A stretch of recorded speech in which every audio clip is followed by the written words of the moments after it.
कैसा अद्भुत संवाद है ये। हे राजराजेंद्र परीक्षित, इस भगवत भक्ति से ओतप्रोत संवाद को जो कोई सुनता है, प्रसंग को जो कोई सुनता है, अंतकाल में श्रीहरि की कृपा से श्रीहरि के नाम का स्मरण अवश्य उसे होता है। यह इस कथा की फलश्रुति है।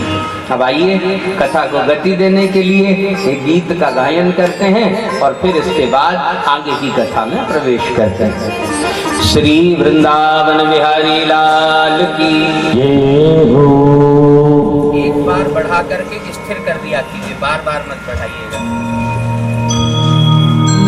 श्री वृंदावन बिहारी लाल की जय हो। मेरा तार हरि से जोड़े, ऐसा कोई संत मिले। मेरा तार हरि से जोड़े, ऐसा कोई संत मिले। मेरा तार प्रभु से जोड़े, ऐसा कोई संत मिले। मेरा तार हरि से जोड़े, ऐसा कोई संत मिले। ओ ऐसा कोई संत मिले, ऐसा कोई संत मिले, ऐसा कोई संत मिले, ऐसा कोई संत मिले। मेरा तार हरि से जोड़े, ऐसा कोई संत मिले। मेरा तार हरि से जोड़े, ऐसा कोई संत मिले।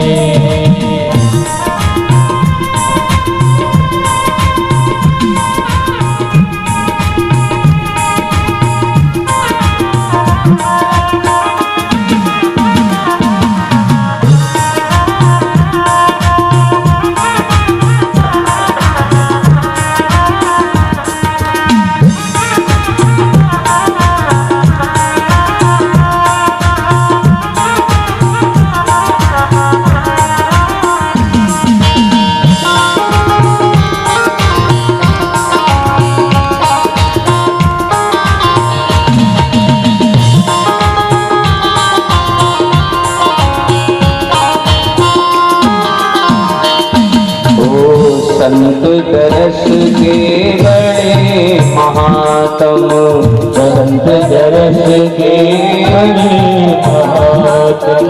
दुर्लभ जग में संत समागम, दुर्लभ जग में संत समागम। दुर्लभ जग में संत समागम, दुर्लभ जग में संत समागम। मेरे मन के भ्रम को तोड़े, ऐसा कोई संत मिले।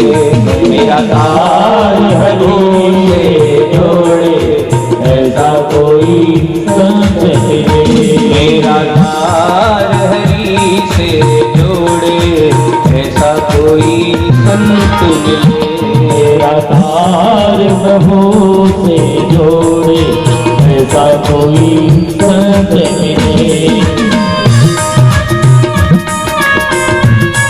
बोलिए सद्गुरुदेव भगवान की जय हो।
भटकल पथ नहीं मिलता, भटकल भटकल पथ नहीं मिलता। मन मेरा रोके नहीं रुकता, मन मेरा रोके नहीं रुकता। मन मेरा रोके नहीं रुकता, मन मेरा रोके नहीं रुकता। मेरे मन के रोके घोड़े ऐसा कोई संत मिले, निराकार हरि से जोड़े ऐसा कोई संत मिले। निराकार प्रभु से जोड़े ऐसा कोई संत मिले, निराकार हरि से जोड़े ऐसा कोई संत मिले।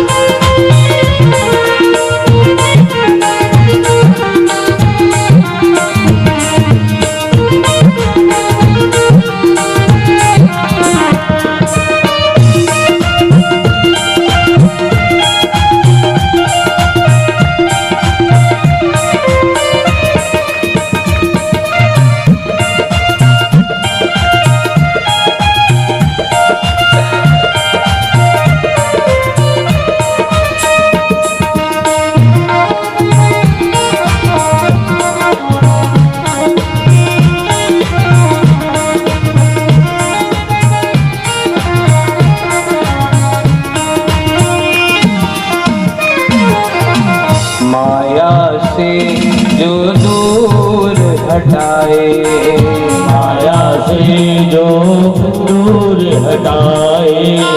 मन का जो अज्ञान मिटाए, मन का जो अज्ञान मिटाए। मन का जो अज्ञान मिटाए, मन का जो अज्ञान मिटाए। मुझे सद्गुण दे दे थोड़े ऐसा कोई संत मिले, निराकार हरि से जोड़े ऐसा कोई संत मिले। निराकार हरि से जोड़े ऐसा कोई संत मिले, निराकार हरि से जोड़े ऐसा कोई संत मिले।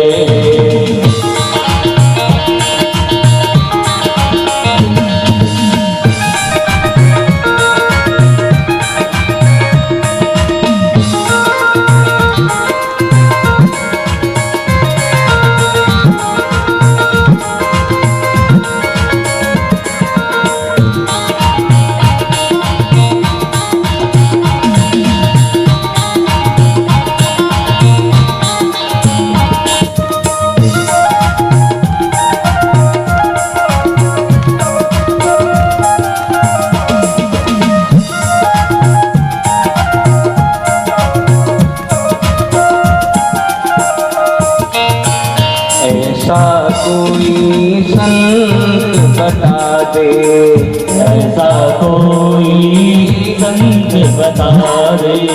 भव तरने की जो राह सिखा दे, भव करने की जो राह सिखा दे।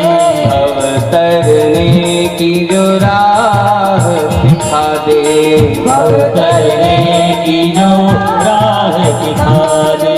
भव तरने की जो राह सिखा दे, भव करने की जो राह सिखा दे। और मेरी बाह पकड़ना छोड़े ऐसा कोई संत मिले, निराकार हरि से जोड़े ऐसा कोई संत मिले।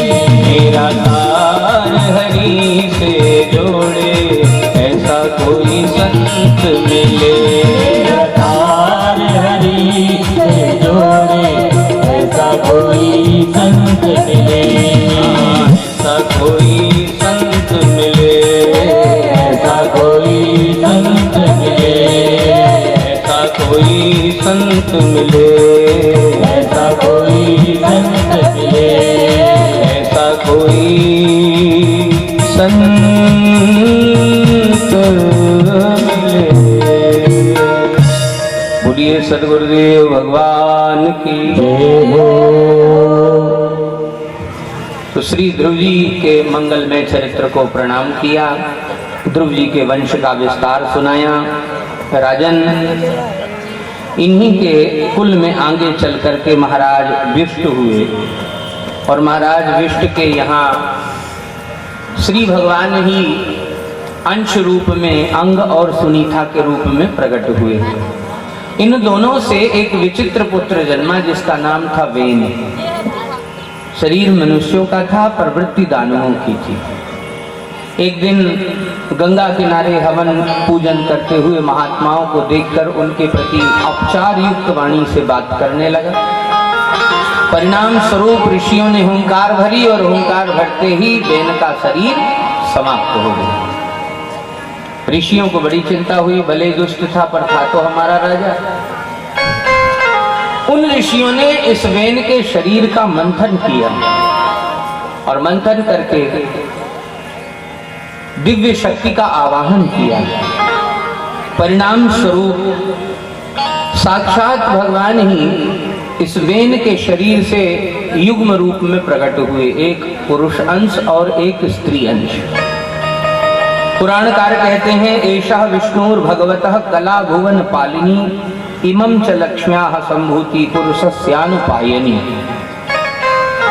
साक्षात लक्ष्मी स्वरूपा देवी अर्ची हैं और नारायण स्वरूप श्री पृथु हैं। वेन के द्वारा किए गए कुकर्मों के कारण वसुंधरा ने अपने जितने भी महत्त्व हैं उन्हें भीतर छिपा लिया था। जितने धन और धान्य हैं सब भीतर छिपा लिए थे। तब महाराज पृथु ने अनेक यज्ञ करके पृथ्वी को गौ बनाकर और विविध प्रकार के देवताओं को बछड़ा बना बना करके अन्न धन धान्य को प्रकट किया और प्रकट करने पर भगवती वसुंधरा ने महाराज पृथु के इस कर्म पर प्रसन्न होकर के एक नाम पृथ्वी धारण किया। समयांतर में इनके वंश तक एक और राजा हुए जिन्हें यज्ञ अनुष्ठान करने का बड़ा विचित्र अभ्यास हो गया था, व्यसन हो गया था। इन्होंने इतने यज्ञ जीवन में किए कि उन यज्ञों से संपूर्ण पृथ्वी को कुश से ढक दिया। इसी कारण इन राजा का नाम प्राचीन बरही पड़ा। ये यज्ञ में पशुओं की आहुति देते और सुखपूर्वक यज्ञ करते। एक बार देवर्षि नारद जी घूमते घुमाते पहुंच गए। यज्ञ में देखा कि पशुओं का वध प्रारंभ है, तो बुलाकर प्राचीन बरही को कहा कि भैया किस सूत्र के आधार पर वैदिक कर्म में किसी निरीह पशु की हत्या कर रहे हो। उसने सूक्ति का उद्धरण देते हुए कहा, यज्ञेन पशून आलभेत। हम इस सूत्र को मान करके यज्ञ में पशुओं की बलि देते थे। नारद जी ने कहा, जब पढ़ाई लिखाई ठीक से नहीं की तो अर्थ करने को किसने कह दिया? अरे तुम्हें जब अर्थ ही करना है तो पहले अर्थ ढंग से पहले समझना चाहिए, अपने मन का अर्थ निकालना नहीं चाहिए। अपने मन से अर्थ निकालते। ऐसे ही एक सज्जन महाराज आए, बोले राम जी ने किस महीने में धनुष तोड़ा? दूसरे ने कहा वो उनसे भी ज्यादा विद्वान था, उसने कहा जून में तोड़ा। बोले तब तो ये कैलेंडर चलता ही नहीं था। बोले हमारी बात पे भरोसा नहीं तो रामचरितमानस उठाओ, उठाओ रामचरितमानस, लिखा है कि नहीं लिखा? बोले कहाँ लिखा है? बोले लक्ष्मण कुमार कहते हैं ना परशुराम जी से, का क्षति लाभ जून धन तोड़े। तो बोलो जून में टूटा कि नहीं टूटा?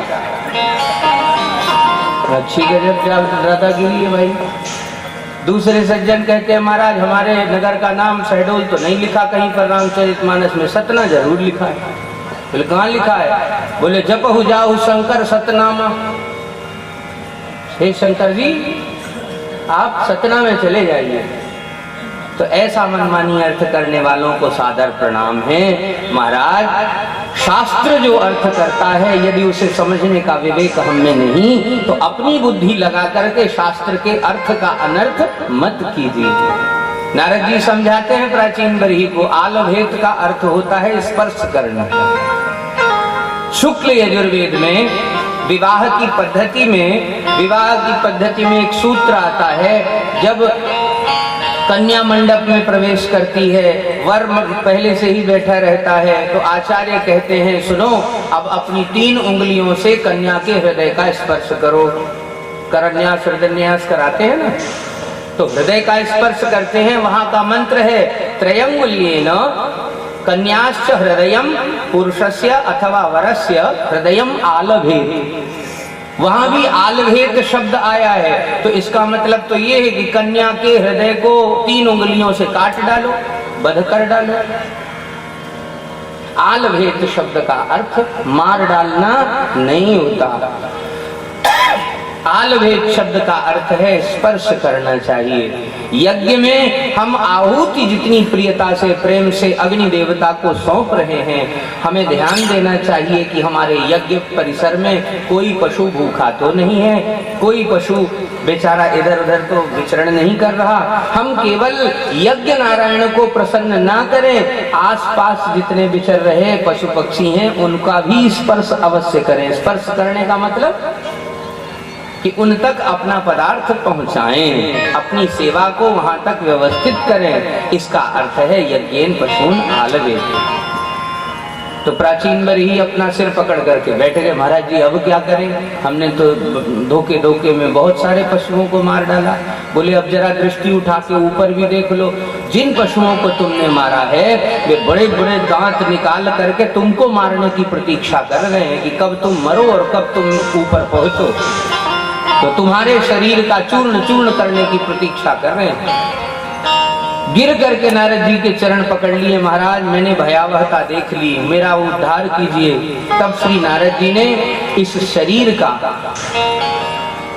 वास्तविक परिज्ञान राजा प्राचीन बरही को कराया और उस उपदेश को शास्त्रकार पुरंजनोपाख्यान कहते हैं। बड़ा महत्व का है। पुराणकार कहते हैं कि महाराज पुरंजन और अभिज्ञात नाम के 2 मित्र थे।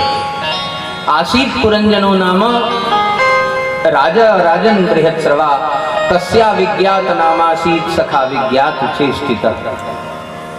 दोनों घोड़े में बैठ करके उत्तर दिशा की ओर चले, लेकिन दोनों ही मार्ग भटक गए। पुरंजन एक नगरी में पहुंच गया और अभिज्ञात वन में पहुंच गए। पुरंजन जिस नगरी में गए वहां अष्टचक्र और 9 द्वार हैं। महाराज घोड़े सहित प्रवेश किया, एक सुंदर वाटिका दिखाई पड़ी।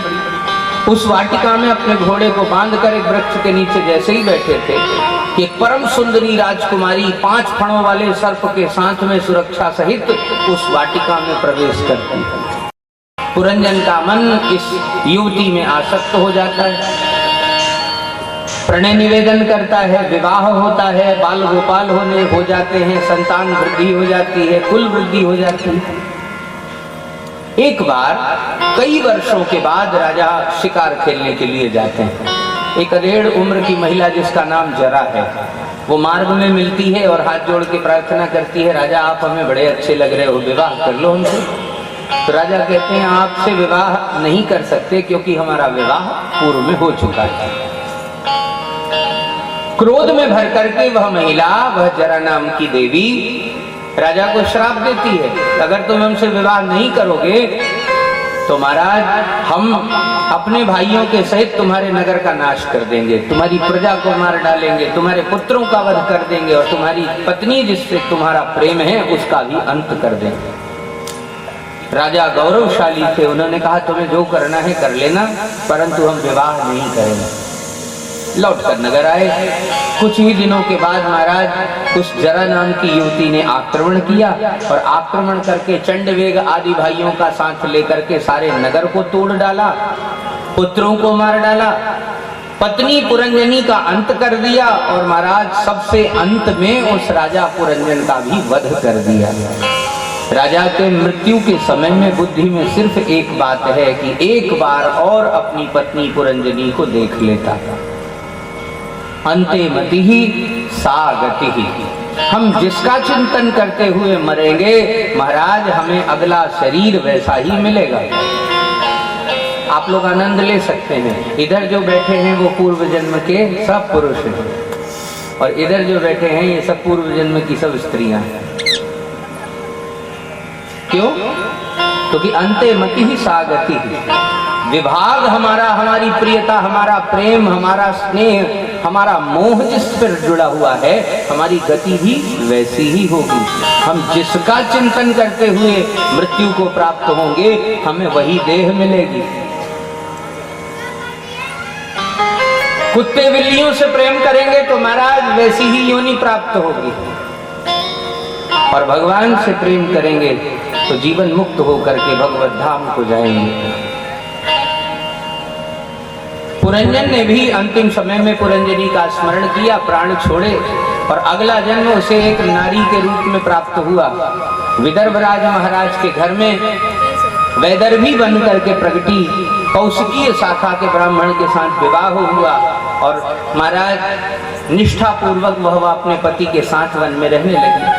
पतिदेव एक दिन संविधा लेने के लिए गए तो किसी सर्प ने उन्हें काट लिया। परिणाम स्वरूप पति की मृत्यु हो गई। चिता सजाई अपने हाथों से और पति के शरीर को गोद में लेकर के स्वयं सती होने के लिए जैसे ही प्रवेश कर रही थी कि इतने में अविज्ञात नाम का वह सखा आया और भुजा पकड़ करके पीछे खींच लिया। ठहरो मित्र, ये क्या कर रहे हो? अब किसी स्त्री के साथ कोई पुरुष ऐसा व्यवहार करे तो क्या यह न्यायोचित है? स्त्री स्वरूप में अपने आप को स्त्री मानने वाली और पूर्व जन्म के वे पुरंजन देहासक्त होकर के अविज्ञात से क्रोध में वार्ता करते हैं। तुमने हमारी भुजा कैसे पकड़ी? क्या तुम जानते नहीं कि सती के मान का हरण करना कितना बड़ा अपराध है? अविज्ञात ने कहा मुझे सब पता है किंतु आप सती नहीं हैं यह भी मुझे पता है। आप मेरे मित्र हैं और मित्र को घात से बचाना यही मित्रता है। मित्र यदि विपत्ति में फंसने जा रहा हो तो उसकी रक्षा करना मित्र का कर्तव्य है। अविज्ञात में खूब समझाया महाराज और समझाते समझाते यह कहा कि तुम अपने वास्तविक स्वरूप को भूल चुके हो। तुम हो कौन? कल मैंने निवेदन किया था कि राजा का बेटा वन में चला गया, नाचने वालों की संगति में फंस गया। ऐसे ही एक बार शेर का बालक बकरियों के झुंड में फंस गया। बकरियों ने मिमियाना प्रारंभ किया तो सिंह के बालक ने भी मिमियाना प्रारंभ किया। वैसे ही वह भी आवाज निकालता। अंतर ये है जब कोई डराने के लिए उन बकरियों के पास आता तो सिंह का बच्चा वहीं पर खड़ा रह जाता, बाकी बकरियां भाग जाती, परंतु बोलता बकरियों की तरह। अंत में एक दिन एक सिंह की दृष्टि पड़ी इन बकरियों पर। बड़ी मीठी बकरियां हैं, चलो आहार कर लेते हैं। तो जैसे ही झपट्टा मारा तो उस झपट्टे से बकरियां तो हाथ नहीं लगी लेकिन ये सिंह का छौना सामने आ गया क्योंकि ये डर के मारे भागा नहीं, ठहर गया। सिंह ने देखा ये हमारे ही परिवार का लगता है, कुल खानदान का लगता है और जो दहाड़ लगाई सिंह ने महाराज तो सिंह शावक उस दहाड़ को सुन करके 2 मिनट ध्यान से सुनता रह गया। अच्छा ये तो दिखता मेरे ही जैसे है पर मैं इससे विरुद्ध क्यों बोल रहा हूं? सिंह को लगा ये अभी तक कुछ बोल क्यों नहीं रहा है, तो बोलने के लिए आज्ञा की कुछ तो बोलो। तो उसने बकरियों की आवाज निकालनी प्रारंभ की। क्यों? क्योंकि बकरी की तरह बोलना उसने बचपन से ही सीख रखा है। सिंह ने कहा नहीं, तुम्हें गलत पाठ पढ़ाया गया है, तुम सिंह की संतान हो, सिंह ही बन करके गर्जना करो। और तब सिंह ने उसे उसका वास्तविक स्वर सिखाया और सिखाते ही जो दहाड़ लगाई तो महाराज रोज घूमने वाली जो बकरियां थी वो भी साथ छोड़ करके भाग गई। तुम अपना स्वरूप भूल गए हो। तुम हो कौन? तुम पुरंजन हो, मेरे नित्य सखा हो और मैं तुम्हारा मित्र अविज्ञात हूं। बहुत याद दिलाने पर पुरंजन को याद आया कि वह न तो पुरुष है न स्त्री है, वह जीवन मुक्त जीव है। जीव अपने स्वरूप को पहचान जाए, फिर भगवान को पहचानने में देरी नहीं लगती। सारा झमेला खुद को पहचानने का है कि हम स्वयं को पहचानते नहीं और दूसरों का पता पूछते फिरते हैं। अविज्ञात की आज्ञा पर पुरंजन ने वह नारी शरीर पति के साथ नष्ट किया और स्वस्वरूप का बोध करके अपने स्वरूप की शुद्धि करके पुरंजन रूप में पुनः प्रकट हो गए। नारद जी कहते हैं ये किसी पुरंजन और अविज्ञात की कथा नहीं है, ये जीव और भगवान की कथा है। अविज्ञात भगवान है और पुरंजन जीव है। जीव भ्रमण करता हुआ अष्टचक्र नवद्वारों से सुशोभित नगरी में आता है। हमारे इस शरीर में ही 8 चक्र हैं। मूलाधार से सहस्त्रसार तक 8 चक्र हमारी रीढ़ में और मस्तिष्क में विराजमान है। 9 दरवाजे हैं महाराज, आंख, कान, मुख, नासिका, कंठ और नीचे के 2 द्वार उपस्थित।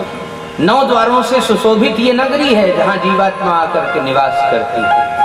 पुराणकार कहते हैं कि भैया इस नगरी में पुरंजन आकर के बसता है और जैसे ही पुरंजनी को देखता है मोहित हो जाता है। ये पुरंजनी है हमारी बुद्धि। 5 फण वाला सर्प जिसकी सदैव रक्षा करता है, ये 5 फण वाले सर्प प्राण, अपान, व्यान, समान और उदान नाम की प्राणवायु है जो हमारे शरीर में सदैव विद्यमान रहती है। जरा नाम की जिस महिला ने प्रणय निवेदन किया, जरा का अर्थ है बुढ़ापा और चंडवेग का अर्थ है व्याधियां। महाराज जब बुढ़ापा आता है, व्याधियां घेरती हैं तो इस शरीर का नाश निश्चित है। परंतु फिर भी अगर कोई सावधान व्यक्ति इस नगरी में रहते हुए भी अपने चित्त की गति को, अपने मन की गति को संभाल लेता है तो वह सावधान साधक माना जाता है। अविज्ञात भगवान है और पुरंजन जीव है। जीव भ्रमण करता है और भगवान उसे बार बार उसका स्मरण दिलाते हैं। तुम न पुरुष हो, न स्त्री हो, न नपुंसक हो, न जड़ हो, न चैतन्य हो। तुम्हारी सत्ता तो मेरे मित्र की सत्ता है। तुम मेरे नित्य मित्र हो, मेरे साथ रहने वाले, साथ खाने वाले, साथ समान ख्याति वाले हो, इसलिए तुम सदैव मेरी ओर आओ। प्राचीन वरीन लंबी सांस ली महाराज। अब समझ में आया कि यज्ञ का वास्तविक स्वरूप क्या है। यज्ञ का वास्तविक स्वरूप है स्वस्वरूप की प्राप्ति कर लेना। जब तक व्यक्ति अपनी पहचान नहीं करेगा तब तक भगवान को कैसे पहचानेगा। वह तो उपायों के चक्कर में ही पड़ा रहेगा। आज यह उपाय और कल वह उपाय, परंतु उपायों के चक्कर में जो पड़ जाते हैं महाराज, उन्हें भगवत प्राप्ति दूर दिखाई देती है। सत्य बात तो यह है कि हमें भवसागर को तरने के लिए ये मनुष्य शरीर रूपी नौका मिली है, परंतु हम इस नौका को ही इतना सजोकर अपने सिर पर रख लेते हैं कि हमारा व्यवहार उन व्यक्तियों जैसा हो जाता है। किन व्यक्तियों जैसा?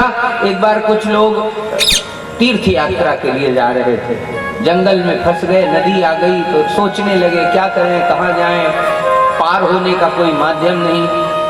अचानक भगवान ने कृपा की और एक नौका भेज दी, तो सब उस पर बैठ गए। 4 लोग थे, चारों बैठ गए, नौका चला करके उस पार पहुंच गए। उनमें से एक बुद्धिमान व्यक्ति था, बहुत बुद्धिमान था।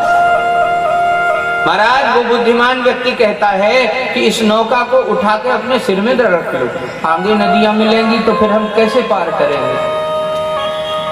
तो एक बुद्धिमान के समझाने पर 3 जो पीछे चल रहे थे उन्होंने भी हामी भर ली और चारों ने अपने सिर पर नौका रख दी और नौका सिर पर रख करके चलने लगे। चलते चलते आगे दलदल आया और आगे सीताराम गोविंदाय नमो नमः। उसी नौका के वजन के कारण वे चारों समाप्त हो गए। तो हे प्राचीन वरीहि, किसी भी उपाय को कर कर उसका उपयोग प्राप्त करके, उसकी सिद्धि प्राप्त करके उससे अलग हट जाना चाहिए।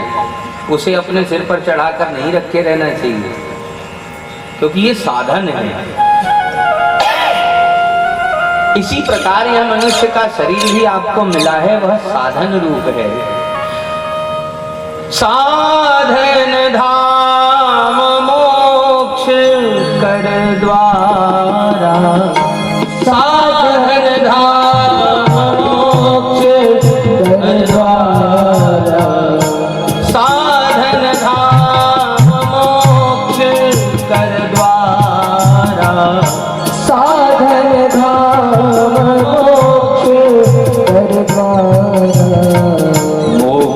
कर द्वारा, मोक्ष कर द्वारा। मनुष्य शरीर साधन है, धाम है, मोक्ष है और महाराज श्री भगवान के दिव्य कुंज का द्वार है। हम चाहें तो यहीं से सीधे ठाकुर जी के कक्ष में प्रवेश कर सकते हैं, हम चाहें तो साधनों का उपयोग करके लोकांतरों की यात्रा कर सकते हैं, हम चाहें तो इसी शरीर का उपयोग करके मोक्ष की प्राप्ति कर सकते हैं। लेकिन हम अपने मनुष्य शरीर को बिल्कुल कचरा समझते हैं, इसका उपयोग करना ही नहीं मालूम हमें। हमारे हाथ में पारसमणि है लेकिन हम पारसमणि का महत्व नहीं जानते। पुराणकार कहते हैं, श्री नारद जी कहते हैं कि भैया अब तो चेत जाओ और अपनी गलतियों को जानकर श्री हरि के चरणों का आश्रय लेकर के नाम स्मरण करते हुए भगवत धाम की ओर गमन करो। तो श्री प्राचीन बरही ने भगवत धाम की ओर गमन किया। पुराणकार कहते हैं कि इस प्रसंग से श्री ध्रुव जी का जो वंश विस्तार है वह पूर्ण हुआ। अब इतने में ही बड़े भैया श्री प्रियव्रत जी पधारे। तो श्री प्रियव्रत जी ने इस अखंड भूमंडल पर शासन किया। प्रियव्रत जी का विवाह विश्वकर्मा की पुत्री बहिष्मती के साथ हुआ और इन्हें आग्निद्र नामक पुत्र प्राप्त हुआ। आग्निद्र के घर में नाभि नाम का पुत्र आया, लेकिन इनके घर में संतान नहीं थी। यज्ञ कराया गया तो साक्षात भगवान ही ऋषभ देव बन करके इनके घर में प्रकट हुए। ऋषभ देव जी का विवाह जयंती नाम की कन्या से हुआ और इनके घर में 100 पुत्र हुए। 100 पुत्रों में 81 पुत्र वैदिक ब्राह्मण बन गए, यानी अग्निहोत्र कर्म को धारण करके ब्राह्मण वृत्ति का संचय किया। 9 पुत्र योगेश्वर पदवी को प्राप्त कर गए, जिनकी कथा भागवत के 11वें स्कंद में है, नव योगेश्वरोपाख्यान के रूप में। और इतने बचे पुत्रों में जो सबसे श्रेष्ठ हैं उनका नाम है भरत। तो भरत जी को राज्य दे करके श्री ऋषभ देव जी ने वन यात्रा की और एक नई परंपरा का निर्माण किया कि राज्य का सुख का उपभोग करने के बाद राजा को चाहिए कि वह घर छोड़ करके वन में जाकर अपनी अंतर्वासनाओं को समाप्त करते हुए अपने मन को भगवान में अर्पित कर दे।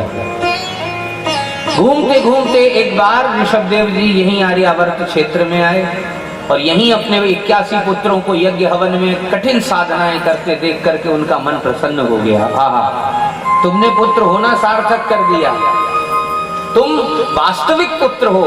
तपो दिव्यम पुत्र का येन सत्वम शुद्धेद यस्मात् ब्रह्म सौख्यम त्वनंतरम। तुम्हें भगवान का सौख्य प्राप्त हो, तुम्हें भगवान की कृपा प्राप्त हो, मैं बार बार तुम्हें आशीष देता हूँ। नायम देहो देह भाजाम नरलोके।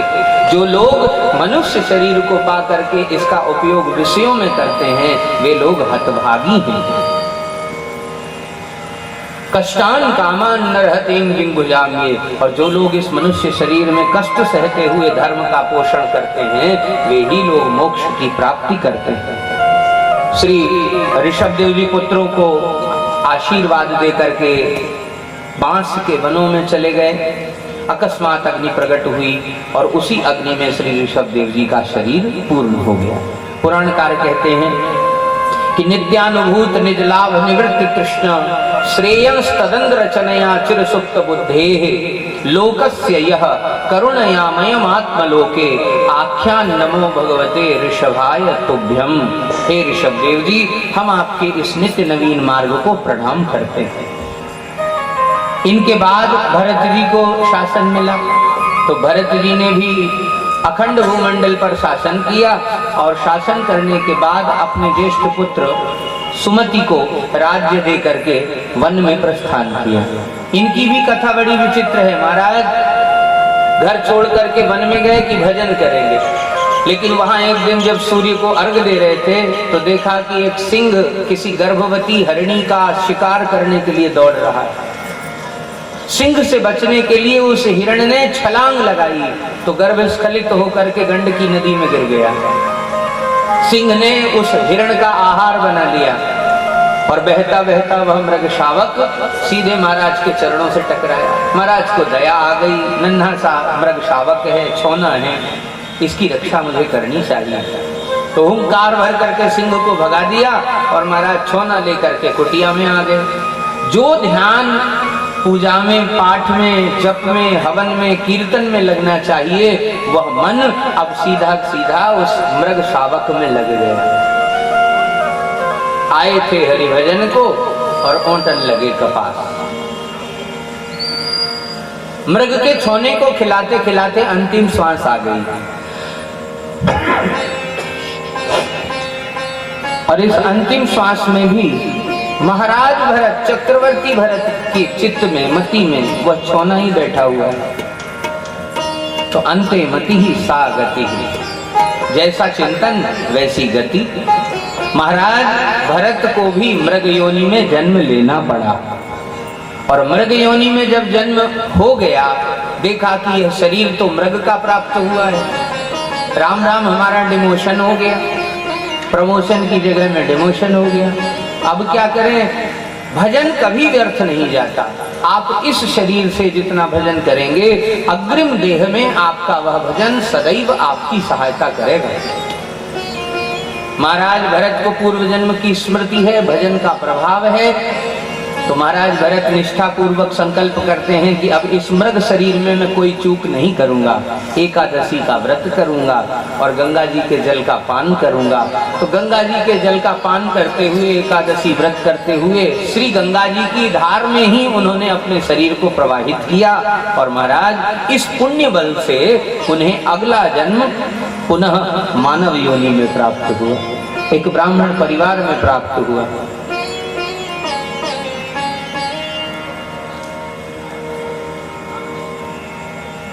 लेकिन बचपन से ही श्री भरत जी ने मन में संकल्प कर रखा है, ये संसार बहुत चतुर है, अगर थोड़ी भी हमने यहाँ अपनी चतुराई का प्रदर्शन किया तो पकड़े जाएंगे और पकड़े गए तो ये संसारी लोग हमें छोड़ेंगे नहीं, क्योंकि इन लोगों का स्वभाव है काम की वस्तु तुरंत पकड़ते हैं। अगर मतलब की है तो तुरंत पकड़ लेंगे और बेमतलब की है तो वहीं पर छोड़ देंगे। इसलिए होशियारी दिखाने की बजाय बुद्धू बने रहना ज्यादा अच्छा है। पिताजी कहते बेटा पाठ पढ़ो, बोलो कहा कमल को, तो बोलते ज्ञान से ज्ञानी, बोले हाँ हाँ ठीक है लेकिन पहले कमल पढ़ो।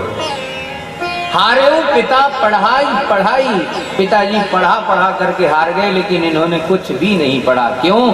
क्योंकि ये जानते हैं अगर थोड़ी भी पढ़ाई करेंगे तो पिताजी अगले नंबर पर लगा देंगे अब नौकरी करो। अब नौकरी कर रहे हो तो महाराज थोड़ा अब और प्रमोशन की ओर ध्यान दो, प्रमोशन की ओर ध्यान दे रहे हो तो थोड़ा एक नया घर भी बनवा लो। अब नया घर भी बनवा लिया तो थोड़ा एक वाहन भी मंगवा लो, वाहन भी मंगवा लिया तो महाराज अब एक काम करो, अपने डिपार्टमेंट में चोरी भी प्रारंभ करो। ये वृत्तियां कहाँ से बढ़ती हैं? समझदारी से बढ़ती हैं।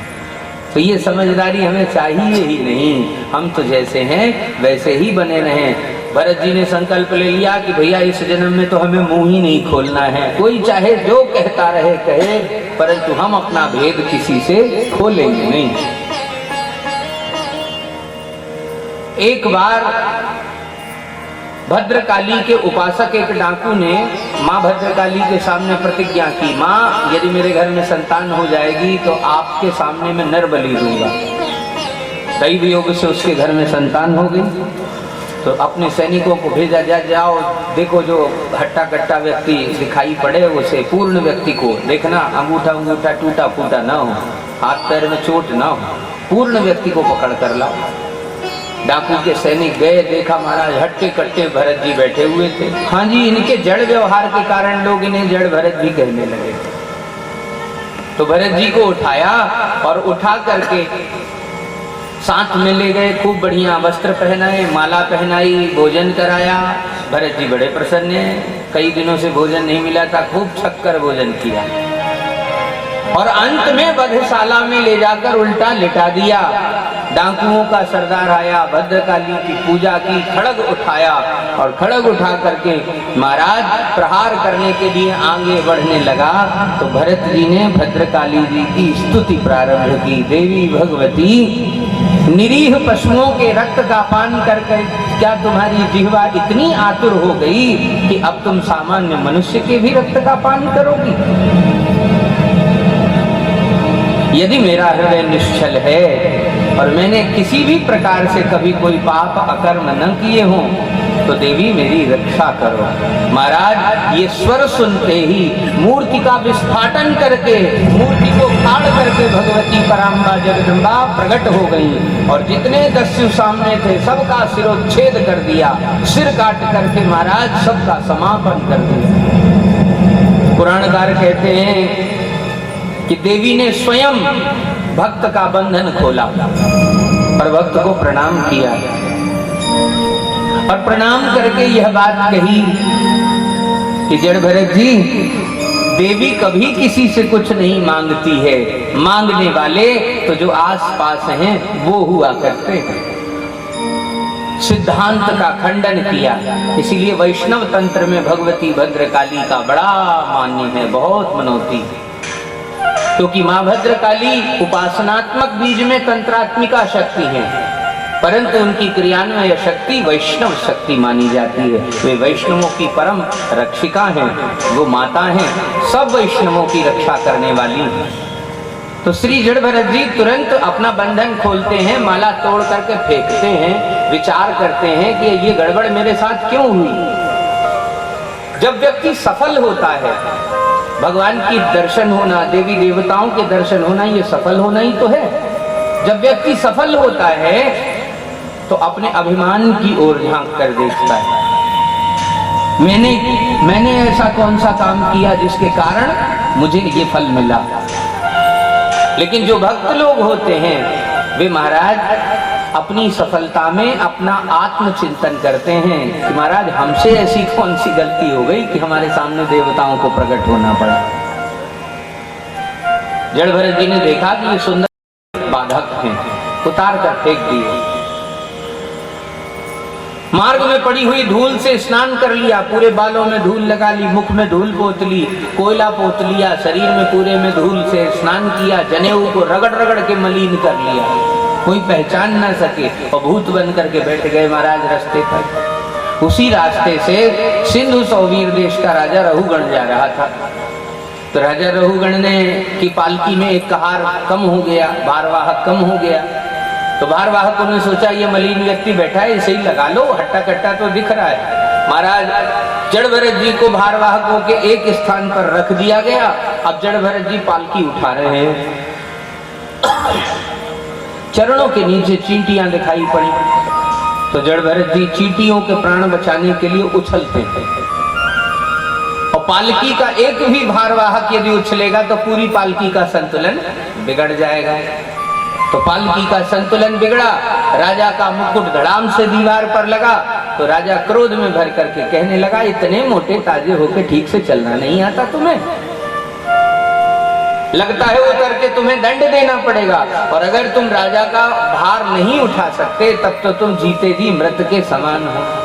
कभी ना बोलने वाले श्री जड़ भरत जी आज पहली बार बोल रहे। राजन, तुमने ठीक कहा कि मोटे ताजे होकर के चलना नहीं आता, परंतु मोटा और पतला होना यह शरीर की बनावट पर निर्भर करता है। वस्तुतः सभी देहधारियों के भीतर आत्मा एक बराबर ही निवास करती है।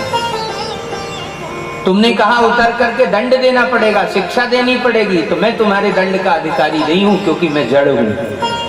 मत्तम प्रमत्तम उन्मत्तम सुप्तम बाल। खड़बड़ा करके पालकी से बाहर निकले, चरणों में गिर गए। महाराज आप ब्राह्मण तो नहीं है, कहीं धोखे से किसी ने आपको पालकी में लगा लिया हो? इतना उपदेश तो कोई ब्राह्मण ही दे सकते। मैं क्षमा चाहता हूँ। आपने बहुत अच्छी बात कही कि देह और आत्मा का संबंध होता है, परंतु देह और आत्मा का संबंध मेरी बुद्धि से कैसा होता है मैं आपको बताता हूँ। कि जैसे चूल्हे पर अग्नि के प्रभाव से बटलोई चढ़ाई जाए तो पहले बटलोई गर्म होती है, फिर जल गर्म होता है, फिर चावल छोड़ने पर चावल पक जाते हैं। तो आत्मा का स्वरूप तो चावल जैसा होना चाहिए ना। जब चावल सिद्ध हो गया तब मुक्त हो गया, पक जाने पर लोगों ने उसे स्वीकार कर लिया, भगवान ने स्वीकार कर लिया। ये दृष्टांत सुनते ही श्री जड़ भरत जी बड़ी जोर से हंसे। राजन, अकोविदः, तुम अज्ञानी हो, किंतु कोविद वादवादान, विद्वानों जैसी बातें कर रहे हो। अकोविदः कोविदवादवादान् वदस्यथो नातिविदां वरिष्ठ न सूरयो हि व्यवहारमेनं तत्त्वावमर्षेण सह मनन्ति। सच्ची बात तो ये है राजा कि तुमने सिर्फ 4 बातें रट रखी हैं और अपने मन का उसमें प्रयोग का मसाला मिला रखा है। न सूरयो ही व्यवहार में नम, तुम्हारी जो विद्वत्ता है वह व्यवहार में दिखती नहीं है, आपस में बातें मेल नहीं खा रही हैं। तत्त्वावमर्षेण सह मनन्ति, सत्य क्या है, तत्व क्या है, इसे जानने के लिए तुम जरा बैठो, मैं तुम्हें बताता हूं। और तब जड़भरत जी ने राजा रघुगण को उपदेश किया, सुनो, शरीर का निर्माण अस्थि मांस मज्जा रुधिर इनसे हुआ है और आत्मा निर्विकार तत्व है। शरीर नष्ट होने वाला है और आत्मा कभी नष्ट नहीं होती है। शरीर की एक निश्चित क्षमता है परंतु आत्मा की कोई क्षमता नहीं है महाराज, वह अनंत क्षमता संपन्न है। देह को पार्थिव कहते हैं और आत्म तत्व को परमात्म तत्व कहते हैं, बहुत बड़ा अंतर है। इसलिए तुम देह और आत्मा के तत्व को एक ही समझने की भूल मत करो। राजा रघुगण बुद्धिमान है, उसने देखा कि विद्वान मिले हैं, कोई समझाने वाले मिले हैं, तो रथ से उतर के चरण पकड़ करके और दृढ़ता से पूछने लगा, महाराज मैं कम पढ़ा लिखा व्यक्ति हूँ, सत्संग के लिए कपिल देव जी के आश्रम में जा रहा था, दैव योग से आपसे भेंट हो गई, तो कृपा करके मेरे प्रश्नों का उत्तर दीजिए कि जीव को, एक सामान्य व्यक्ति को यदि इस संसार के प्रहार से बचना है तो किसकी शरण ले, कौन सा हथियार धारण करे? तो श्री जड़भरत जी कहते हैं 2 प्रकार के अस्त्र हैं। पहला गुरु के चरणों की उपासना का अस्त्र और दूसरा हरि के चरणों की उपासना का अस्त्र। जिसके पास ये 2 अस्त्र होते हैं उसे कभी माया परास्त नहीं कर पाती। गुरो हरेश चरणयोपासनास्त्रो जहि व्यलीकम स्वयं आत्मपोषम। गुरुदेव तुम्हें सिखाते हैं कि कैसे चलना चाहिए और परमात्मा तुम्हें सिखाते हैं कि कैसे मिलना चाहिए। एक क्षण का मिलन और प्रेमियों के जीवन का वियोग उनके जीवन में भक्ति बन जाता है। इसलिए राजन, तुम महापुरुषों का संग करो। राजा ने फिर हाथ जोड़ करके कहा, महाराज महापुरुषों के संग में ऐसा क्या है जो ज्ञान में नहीं है, वैराग्य में नहीं है और यहाँ तक कि भक्ति में नहीं है? बोले पहली बात तो ये कि भक्ति ज्ञान वैराग्य तीनों ही महात्माओं के ही शरण में रहते हैं। दूसरी बात यह कि किसी भी व्यक्ति को तप से उतनी ऊर्जा नहीं मिल सकती, ज्ञान से उतनी ऊर्जा नहीं मिल सकती, बहुत सारे शास्त्रों के आलोड़न से इतनी ऊर्जा नहीं मिल सकती जितना कि महापुरुषों के चरणों में बैठने मात्र से ऊर्जा मिल जाती है। राजन, इस संसार में जो भी महापुरुष दिखाई देता है उसके पीछे उसके गुरुदेव भगवान की कृपा ही है। बिना महत्पाद रजोभिषेकम, बिना महापुरुषों की चरण धूलि से स्नान किए किसी के जीवन में प्रकाश नहीं दिखाई देता। अगर प्रकाश कहीं दिख रहा हो तो बल्ब की विशेषता नहीं होती, बिजली की विशेषता होती। अभी बिजली चली जाए तो बल्ब जो का त्यों धरा रह जाएगा। ठीक इसी प्रकार गुरु का प्रभाव, गुरु की उपासना का अस्त्र माया को परास्त कर सकता है, हरि के चरणों का अस्त्र माया को परास्त कर सकता है। राजा रघुगण ने हाथ जोड़ करके स्तुति प्रारंभ की, प्रभु क्षमा करें लेकिन मैं आपका परिचय नहीं जान पाया, आप हैं कौन? तब राजा भरत ने अपना परिचय प्रदान किया कि पूर्व जन्म में मैं महाराज भरत के रूप में जन्मा, मृग में आसक्ति होने के कारण मृग योनि में गया और मृग योनि में संयम रखने के कारण मुझे यह जड़ भरत शरीर प्राप्त हुआ। रघुगण ने कहा इसका मतलब? बोले इसका मतलब ये है कि सावधानी हटी और दुर्घटना घटी। अंत समय में यदि आपने अपने चित्त को असावधान रखा तो न जाने, मुझे तो 3 जन्म लेने पड़े, आपको पता नहीं कितने जन्म लेने पड़ेंगे, क्योंकि हमारा मन बहुत से स्थानों में टिका हुआ है। किसी एक स्थान में यदि टिका हुआ हो तब तो हमारी गति 2 या 3 जन्मों की बन सकती है, लेकिन हमारा मन तो चौतरफा चल रहा है, हमारा 56 जगह पसरा हुआ है मन। इसलिए राजन, मेरा उपदेश यह है कि अपने मन को संयमित करो, मन को केंद्रित करो और श्री युगल सरकार के चरणों में अपने मन को समर्पित करो। हमें कुछ छोड़ना नहीं है, बस अपने मन की दिशा को जोड़ना है। युगल चरणों के प्रेम ताग में अपने भावनाओं को जोड़ लेना है, इसके अलावा और हमें कुछ भी नहीं करना। रघुगण ने पुनः कहा, महाराज सच सच आपने जो उपदेश प्रदान किया, उन्हीं प्रश्नों को लेकर मैं कपिल देव जी के पास जा रहा था। मुझे लगता है कि कपिल देव ही आपके रूप में आ गए और मुझे उपदेश प्रदान कर रहे हैं। मैं आपकी स्तुति करना चाहता हूँ। रघुगण ने श्री जड़ भरत जी की स्तुति की। नमो नमः कारण विग्रहाय स्वरूप तोक्षीकृत विग्रहाय नमो वधूत द्विजबन्धुलिङ्ग्य निगूढ़ नित्यानुभवाय तुभ्यम्। हे नाथ, यद्यपि आप स्वरूप से परिचित नहीं हो रहे हैं कि आप कौन हैं, परंतु अवधूत वेशधारी भगवान, मैं आपके चरणों में बार बार प्रणाम करता हूँ और आपकी बताई सीख को अपने साथ राजमहल ले जा रहा हूँ कि मैं अपने मन को अंतिम समय में साधने का प्रयास करूंगा, श्री हरि के चरणों में बांधने का प्रयास करूंगा, ना कि स्वयं माया के बंधनों में उलझने का प्रयास करूंगा।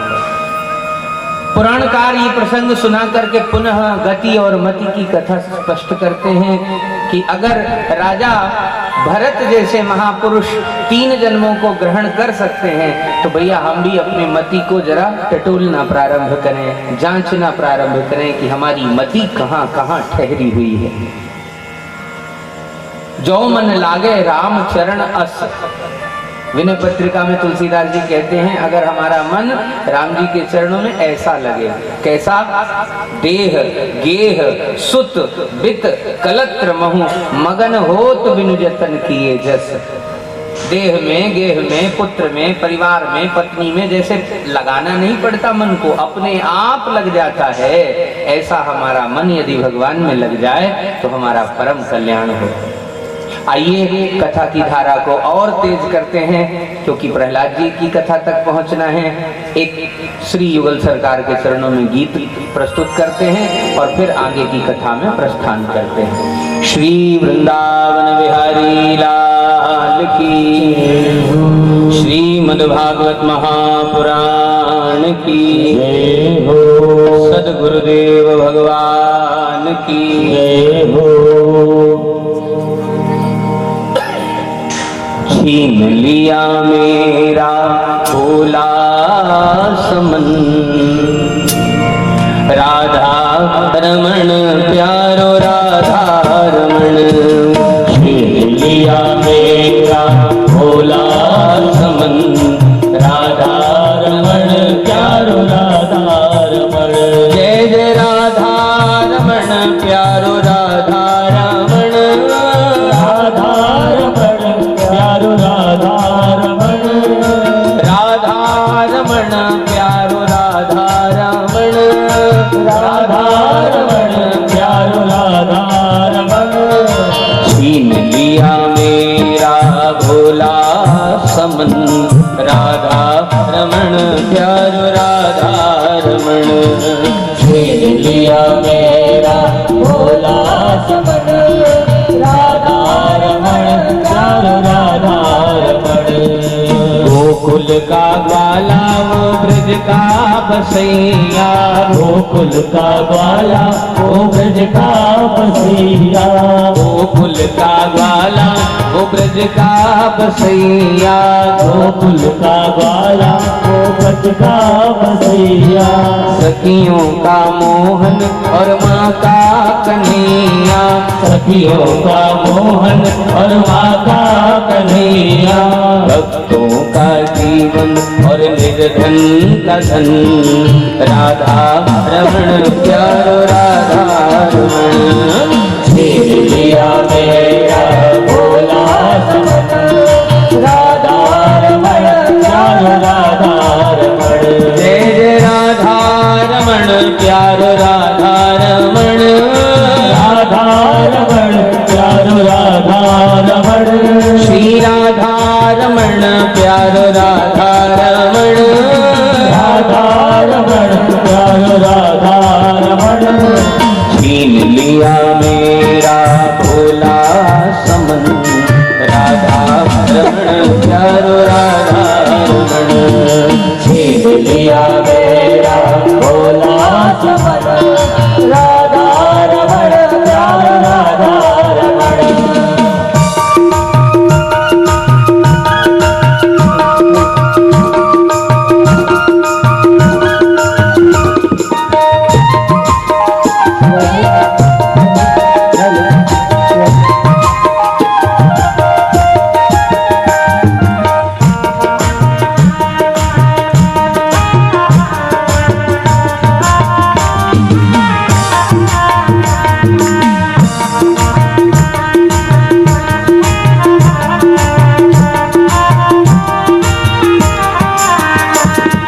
यमुना के जल में वही श्याम खेले, यमुना के जल में वही श्याम खेले।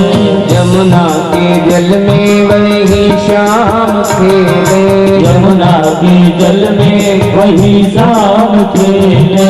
लहरों में उछले और करत खिलौने, लहरों में उछले और भरत खिलौने। बिछुड़न कभी और कभी हो मिलन, राधा रमण प्यारो राधा रमण।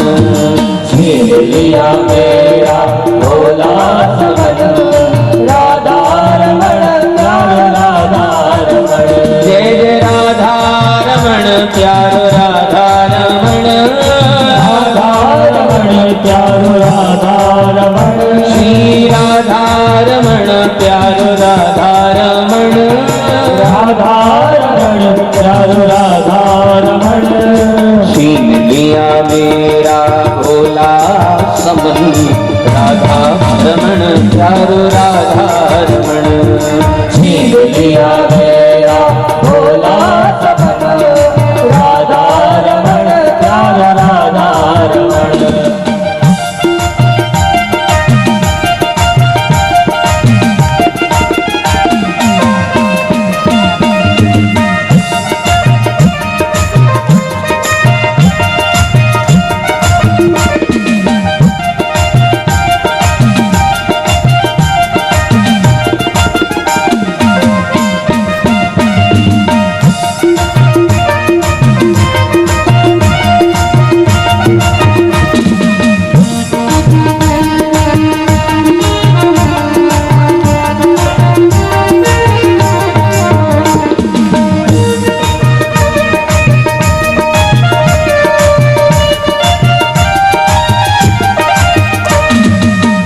करके देखा वो मंदिर के अंदर, जाकर के देखा वो मंदिर के अंदर। घट घट के अंदर वही श्याम सुंदर, घट घट के अंदर वही श्याम सुंदर। घट घट के अंदर वही श्याम सुंदर, घट घट के अंदर वही श्याम सुंदर। कुंडल हलन और तिरछी चलन, राधा रमण प्यारो राधा रमण। छीन लिया मेरा भोला समन, राधा रमण प्यारो राधा रमण। जय जय राधा रमण प्यारो राधा रमण। राधा रमण प्यारो राधा रमण। श्री राधा रमण प्यारो राधा रमण। राधा रमण प्यारो राधा रमण। छीन लिया मेरा भोला समन, राधा रमण प्यारो राधा रमण। छीन लिया लिया मेरा भोला समन राधा रमण प्यारो राधा रमण जय राधा रमण प्यारो राधा रमण राधा रमण प्यारो राधा रमण राधा रमण प्यारो राधा रमण राधा रमण प्यारो राधा रमण श्री राधा रमण प्यारो राधा रमण राधा रमण प्यारो राधा रमण राधा रमण प्यारो राधा रमण राधा रमण प्यारो राधा रमण छीन लिया मेरा भोला समन राधा रमण प्यारो राधा रमण छीन लिया मेरा भोला समन राधा रमण प्यारो राधा रमण राधा रमण प्यारो राधा रमण राधा रमण प्यारो राधा रमण श्री राधा रमण प्यारो राधा रमण